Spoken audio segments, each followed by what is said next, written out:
교회력으로 종교개혁주일인데 우리 교회 창립주일과 겹쳐서 오늘 종교개혁주일로 지키게 됩니다. 우리가 예수를 믿는 궁극적인 목적이 있다면 그것은 구원받는 것, 다시 말하면 천국에 가는 것, 이것이 우리가 신앙생활을 하는 목적입니다.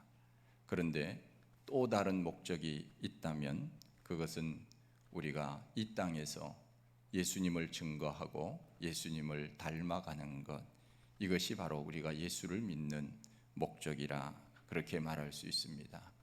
우리가 예수를 믿으면서 점점 더 성숙해 갈 때 우리는 그것을 그리스도인의 성장과 변화라고 이야기를 합니다. 예수를 믿기 전과 예수를 믿은 다음 내가 새로운 모습으로 살아간다면 그 사람은 예수 잘 믿는 사람입니다. 우리 기독교를 가리켜서 개신교라고 말합니다. 개신교라고 하는 말은 구교라고 하는 말과 상대적 표현으로 새롭게 고쳤다 하는 의미가 있습니다. 새로운 것으로 시작이 된 교회, 이것이 바로 개신교입니다. 그러면 무엇을 고쳤다 하는 것입니까? 그것은 잘못된 교리와 잘못된 제도를 고쳤다 하는 것입니다. 그래서 그것을 고쳐서 제자리로 갖다 놓은 것입니다. 개혁이라고 하는 것이 그렇습니다.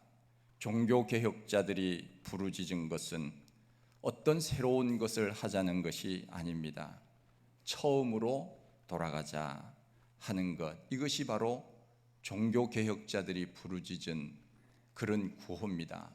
처음으로 돌아가자. 그것을 라틴어로는 아드 폰테스라고 이야기를 하는데, 이 아드 폰테스라고 하는 이 뜻은 바로 기본으로 돌아가고 처음으로 돌아가고 본래의 자리로 돌아가는 것, 이것이 바로 아드 폰테스라고 하는 구호입니다. 우리 예수님께 온전히 우리를 맡기고 믿음으로 살아가기를 원하는 마음, 이것이 바로 본래의 마음입니다. 초대교회 성도들이 그렇게 살았고 수많은 성도들이 예수 그리스도를 믿음으로 구원을 받는다고 하는 그 본래의 자리에 있었기 때문에 오늘 우리가 믿음 생활을 오늘도 감당하고 있는 것입니다. 우리는 예수 그리스도를 믿으면서 예수님을 점점 닮아가기를 원하는 마음이 있습니다. 찬송가에 나와 있는 것처럼 참 신자가 되기를 원합니다. 참으로 예수 잘 믿는 사람이 되기를 원합니다. 그것은 우리 속에 믿음이 있기 때문에 그렇습니다.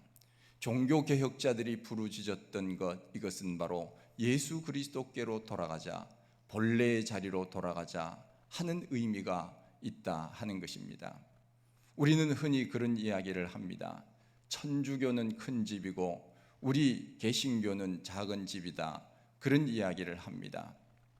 그것은 잘못 알고 있는 겁니다. 우리 개신교가 큰 집입니다. 오늘부터 여러분들이 바르게 이해를 하면 좋겠습니다. 왜 우리 개신교가 큰 집이냐? 우리는 제자리에 있었습니다. 원래 제자리에 있었는데 그 캐톨릭이라고 하는 것은 보편적인 혹은 일반적인이라고 하는 뜻입니다. 그러니 이 캐톨릭이라고 하는 말은 굉장히 좋은 말입니다. 예수 그리스도를 구주로 고백하는 교회, 그리고 사도들의 전통을 계승하여 믿음으로 사는 교회가 캐톨릭입니다. 그 캐톨릭이라고 하는 그 좋은 이름의 뜻을 가지고 있었음에도 불구하고, 그러나 그들은 성직자가 타락했고 교회가 타락했습니다. 그래서 개혁가들은 그 타락한 것을 본래의 자리로 되돌리기 위해서 개혁을 한 것 아닙니까? 그래서 결국은 개혁이 성공이 되어서 1517년에 루터의 종교 개혁을 기점으로 하여서 오늘날 개신교가 생긴 것 아닙니까? 그런 의미에서 우리 개신교는 원래의 자리, 그 자리에 있었습니다. 그런데 기득권을 가진 캐톨릭이라고 하는 이름을 가진 그 교회가 그 기득권의 이름을 그대로 유지하고 있었기 때문에 마치 개신교는 작은 집이고 천주교에서 나온 작은 집이고 캐톨릭은 큰 집처럼 우리가 생각을 하는데 잘못된 겁니다. 그들은 잘못된 교리와 성직자들의 타락으로 인하여 잘못된 길로 간 것을 우리 개신교가 바른 길로 다시 되돌린 겁니다. 그러니 우리는 늘 믿음의 자리 그 자리에 있었고, 그 캐톨릭이라고 하는 교회는 잘못된 길로 간 것이지요. 그런 의미에서 우리는 천주교에서 갈라 나온 것이 아니고 우리는 예수 그리스도를 믿는 그 믿음을 고수했던 믿음의 신앙을 그대로 전수하고 있다 하는 것입니다. 그런 의미에서 우리 개신교는 큰 집이고, 어찌 보면 캐톨릭은 잘못된 길로 갔던 그런 어떤 교회가 바로 캐톨릭입니다. 그런 의미에서 16세기 교회는 타락을 했습니다. 돈을 많이 내면은 지옥에 있는 사람이 연옥으로 가고 연옥에 있는 사람이 천국에 간다고 해서 헌금을 강요했습니다. 그러나 우리가 천국에 가는 것은 예수 그리스도를 믿음으로 가는 것이지 물질로 천국을 사는 것은 결코 아닙니다. 선행을 하거나 구제를 많이 한다고 해서 가는 것도 결코 아닙니다. 오직 예수 그리스도 그분을 믿음으로 천국에 가는 것입니다. 우리 개신교를 또 다른 말로는 프로테스탄트라고 이야기를 합니다. 이 프로테스탄트라고 하는 이 말은 바로 항거하는 사람, 대항하는 사람이라고 하는 뜻입니다. 프로테스트 동사로 말하면은 항거하다 하는 그런 의미를 가지고 있는데, 잘못된 제도와 권위에 감히 아니라고 항거했던 종교가 바로 우리 개신교입니다. 루터가 찬송가 585장을 작사 작곡했는데, 내주는 강한 성이요 방패와 병기 되시니 큰 환난에서 우리를 구하여 내시리로다. 그 서슬퍼런 로마 교황청에 대항하여서 그가 그야말로 계란으로 바위치기를 한 그런 가운데 있었지만, 내 주님은 강한 성이요 병거와 방패가 되시니 환난과 큰 어려움 가운데서도 우리를 구하여 주실 것이라고 하는 그 믿음을 가지고 대항하여서 생겨난 교회, 그것이 바로 오늘 개신교회이고 바로 프로테스탄트인 우리가 믿는 이 기독교가 된 것입니다. 우리 개신교는 결코 잘못된 제도를 따라가지 않았습니다. 오직 구원을 얻는 것은 예수 그리스도 그분 외에는 없다는 것을 고수했습니다. 진리를 고수했습니다. 절대로 다른 것에 마음을 빼앗기지 않았습니다. 세상적 물질이나 세상적 권력에 아부하지 않았습니다. 오직 예수 그리스도 안에서 믿음을 지키려고 하는 사람들이 바로 이 개신교 프로테스탄트 이것을 만든 것이지요. 성경은 우리들에게 말씀하고 있습니다. 천하 인간의 구원을 얻을 만한 다른 이름을 우리에게 주신 일이 없느니라. 오직 예수 그리스도 그분만을 통하여서 우리는 천국에 갈 수 있다는 것을 보여준 것, 이것이 바로 종교개혁입니다. 천국 가는 것은 단순합니다. 성경은 말씀하지요. 요한복음 14장 6절 말씀에 내가 곧 길이요 진리요 생명이니 나로 말미암지 않고는 아버지께로 갈 자가 없느니라. 오직 예수 그리스도 그 길만이 우리에게 천국으로 인도하는 길이라는 것을 주님께서는 말씀하고 있습니다.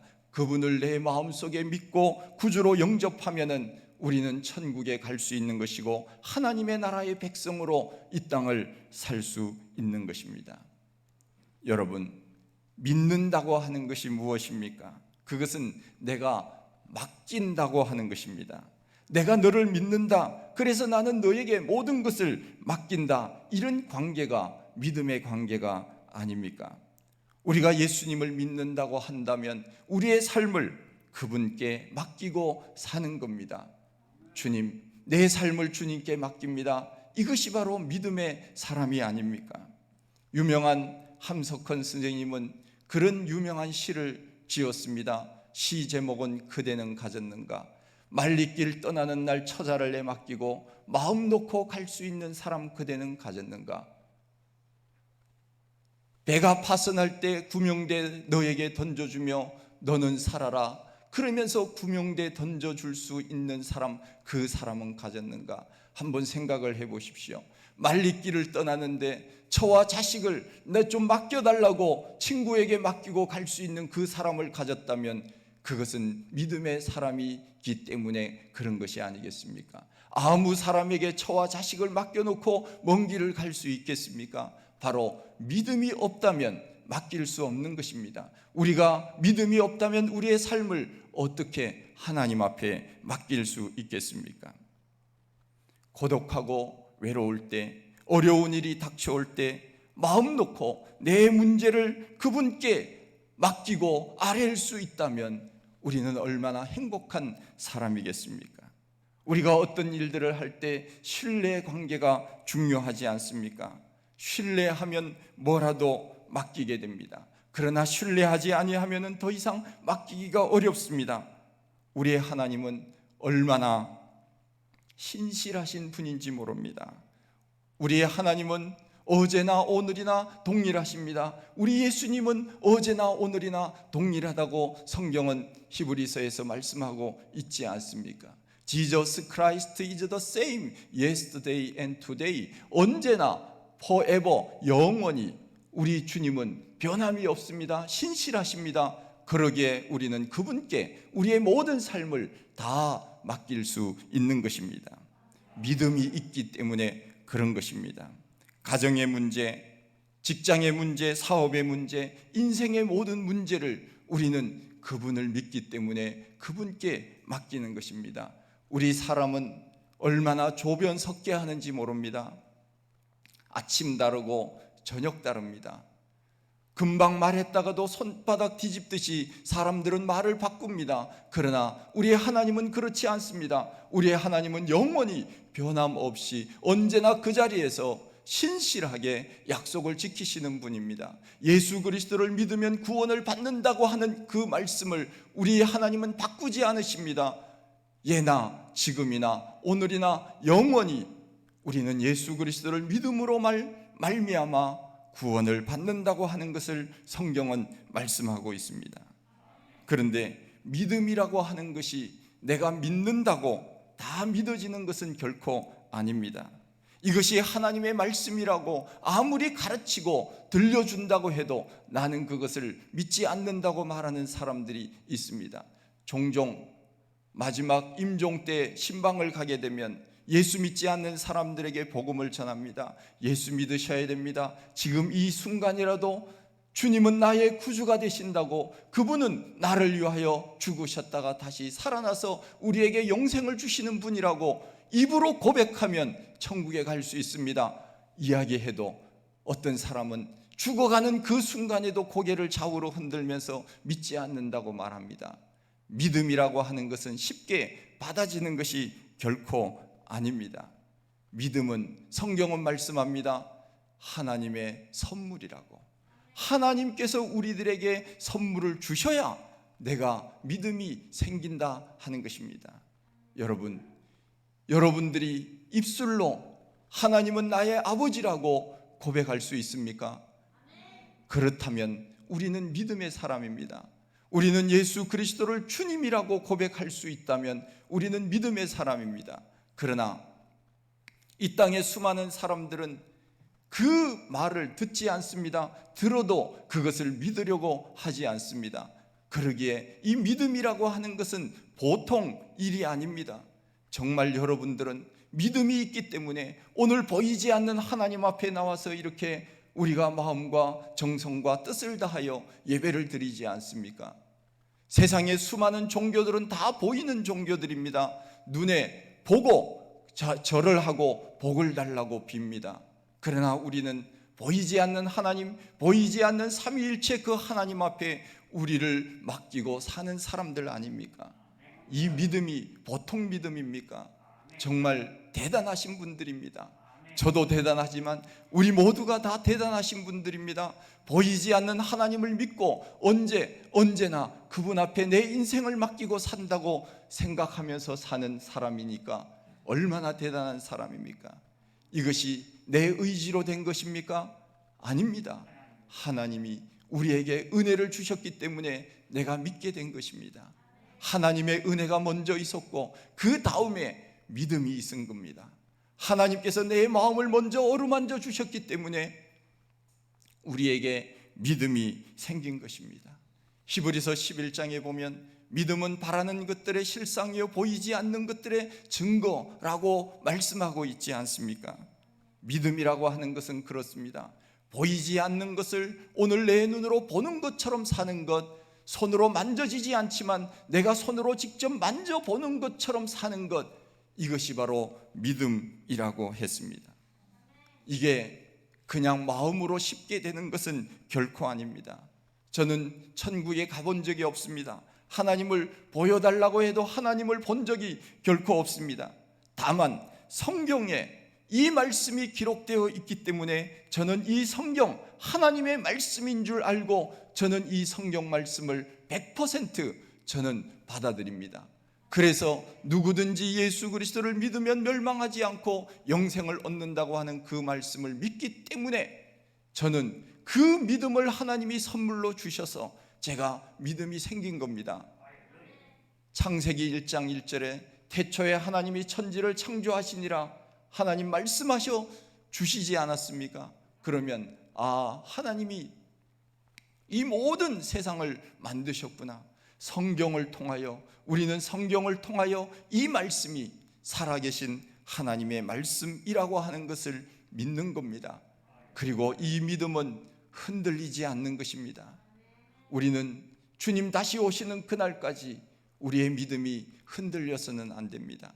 우리의 상황에 따라서 우리가 하루 살아가면서 힘들고 어려운 일이 있다고 우리의 믿음이 절망과 좌절 가운데 빠져서는 안 됩니다. 하나님은 고난을 통하여 우리의 믿음을 더 성숙시키시는 분이기 때문에 그 고난 속에서도 하나님은 우리를 결코 외면치 않는다는 것을 우리는 믿고 살아야 됩니다.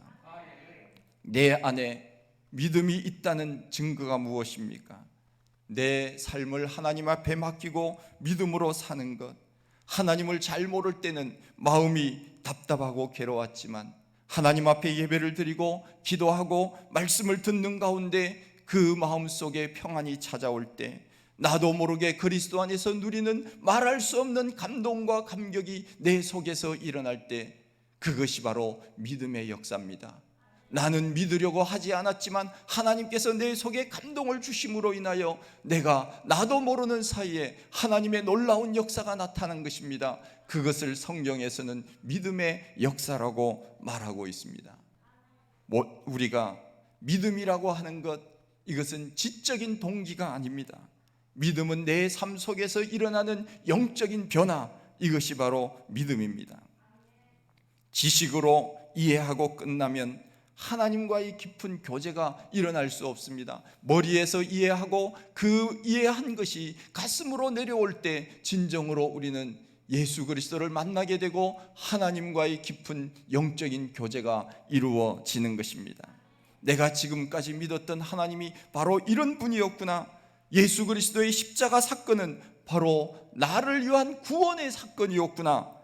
그것이 내 가슴으로 느껴진다 하는 것입니다. 그 대표적인 사람이 삭개오입니다. 누가복음 19장에 보면은 삭개오 이야기가 나옵니다. 그는 세리장이었습니다. 부자였습니다. 같은 동족으로서 세금을 착취하여 로마에다가 갖다 바치고 일부는 자기 주머니에 채웠던 사람입니다. 그러나 예수님을 만난 이후에 새로운 영적인 변화가 일어나지 않았습니까? 주님을 내 집으로 모셨습니다. 내 소유의 절반을 내가 다른 사람에게 토색한 것이 있다면 내 소유의 4배를 내가 갚도록 하겠습니다. 우리 예수님께서 뭐라고 말씀하십니까? 오늘 구원이 이 집에 이르렀으니 너도 아브라함의 자손이로다.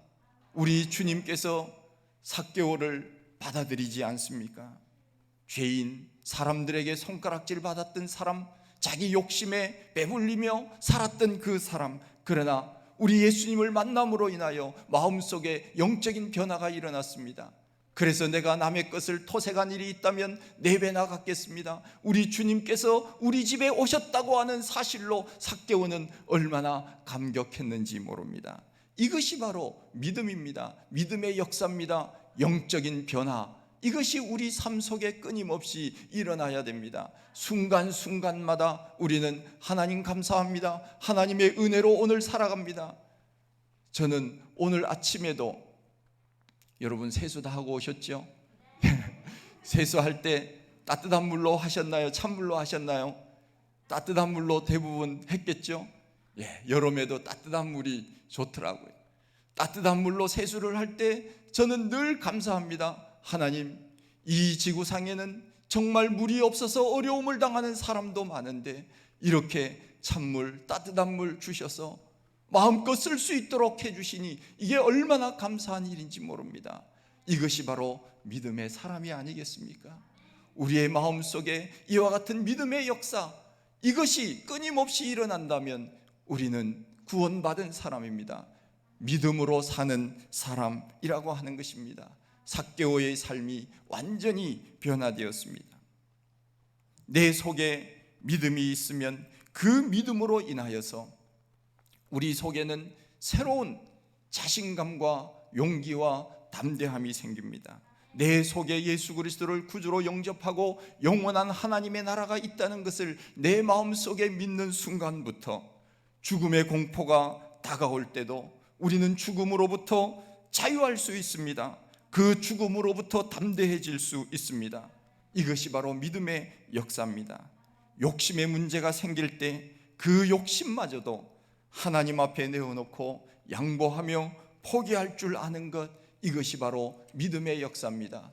수많은 사람들이 잘못된 길로 간다 하여도 나는 예수 그리스도 그분 안에서 살겠다고 하는 그 마음, 가난한 마음, 그것이 바로 믿음의 역사입니다. 그래서 믿음이라고 하는 것이 이렇게 중요한 것입니다. 종교개혁자 루터는 사람이 구원의 문제로 얼마나 많은 고민을 했는지 그는 잘 알고 있었고, 그도 구원받기에 부족함이 없도록 애를 많이 썼습니다. 그러나 그가 구원받기 위하여 고난도 했습니다. 고난을 당했습니다. 금식을 했습니다. 그가 1511년에 로마의 수도 사회의 사명을 가지고 로마에 갔을 때 유명한 로마 성 계단을 무릎으로 올라갔다고 기록을 하고 있습니다. 왜 무릎으로 올라갔느냐? 고행을 하면 구원을 받을 줄 알았기 때문에. 그렇게 그 당시에는 사람들이, 성직자들이 그렇게 가르쳤습니다. 고행을 하거나 선행을 하거나 금식을 하거나 구제를 하면 구원을 받는다고, 헌금을 많이 하면 구원을 받는다고 그렇게 가르쳤습니다. 그래서 루터도 그 로마의 성 계단, 성당 계단을 무릎으로 기어 올라가면서 무릎에 피가 났지만 그 마음속에 평안이 없었습니다. 그때 그에게 강하게 들려오는 음성이 있었습니다. 오직 의인은 믿음으로 말미암아 살리라. 로마서 1장 17절의 말씀입니다. 그곳에서 그는 결단을 합니다. 사람이 구원을 얻는 것은 율법의 행위가 아니라 오직 하나님을 믿음으로 얻을 수 있다는 것을 깨닫게 된 것입니다. 그래서 그는 드디어 1517년 10월 31일 그가 성당 벽에다가 95개 조항을 내걸면서 종교개혁을 시작한 것이 아닙니까? 그 구원의 감격을 깨닫는 순간, 그 말씀이 그의 눈에 박히는 순간, 아, 구원은 고행이나 선행이나 금식을 통하여, 구제를 통하여 얻는 것이 아니라 그것은 예수를 믿음으로 나타나는 외적인 행위일 뿐이지 그것이 본질이 아니라는 것을 깨닫고는 오직 의인은 믿음으로 사는구나, 예수 그리스도를 믿음으로 구원을 얻는구나 깨달았던 것입니다. 그렇습니다. 구원의 조건은 믿음입니다. 믿을 때 내 마음속에 평안이 있고 내 마음에 진정한 자유가 있는 것입니다. 하나님을 알지 못하는 사람들, 예수 그리스도를 믿지 아니하는 사람들 어떻습니까?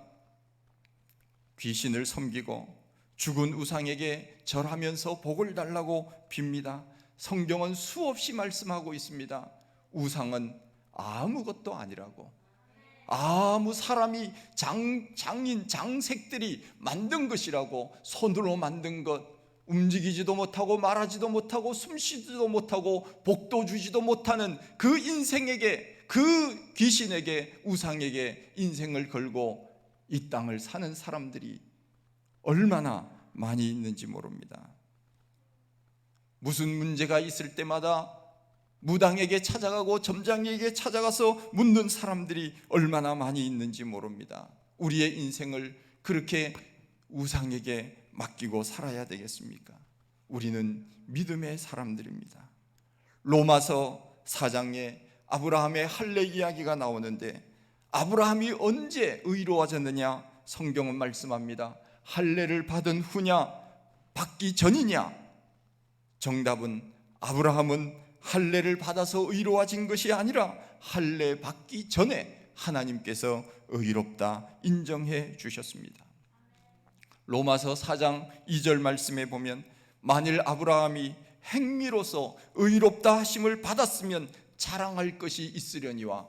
그렇죠. 행위로, 내가 이렇게 노력해서, 내가 이렇게 고행을 하고 금식을 하고 구제를 하고 이렇게 내가 행위로 했다면 자랑해야지요. 내가 잘했으니까. 그러나 하나님은 인정하지 않으셨습니다. 만일 아브라함이 행위로서 의롭다 함을 받았으면 자랑할 것이 있으려니와 하나님 앞에서는 없느니라. 아브라함이 하나님을 믿음에 그것이 그에게 의로 여겨진 바 되었느니라. 성경은 말씀하고 있습니다. 할례를 받았느냐 아니냐가 아니라 이미 아브라함은 할례 받기 전에 하나님이 의롭다고 인정해 주신 것입니다. 구원 받았다고 인정해 주신 것입니다. 우리는 이 종교 개혁주의를 맞이하여서 우리가 구원을 얻는 것은 우리의 행위로, 우리의 착한 행실로 구원을 얻는 것이 아니라 오직 예수 그리스도, 그분만을 믿을 때 구원을 얻는다는 것, 우리는 이것을 굳게 붙잡아야 됩니다. 그것이 바로 믿음으로 사는 길입니다. 우리 주님 다시 오시는 그날까지 이 믿음 굳게 붙들고 믿음 지켜 우리의 하나님 앞에 칭찬받고 영광 돌리는 우리 모두가 다 되시기를 축원드립니다. 하나님 아버지, 크신 은혜와 사랑을 감사합니다. 종교개혁주의를 저희들이 지키면서 다시 한번 우리가 다 알고 있었지만, 그러나 하나님께서 나를 은혜로 뽑아주시고 우리에게 믿음을 주셔서 구원받은 백성으로 이 땅을 살게 하여 주셨사오니 감사합니다. 그 감동과 감격으로 일평생 주님 위하여 헌신하며 많은 사람들에게 이 복음을 증거하며 살아가는 우리 모두가 다 되게 하여 주옵소서. 예수님 이름으로 기도하옵나이다. 아멘.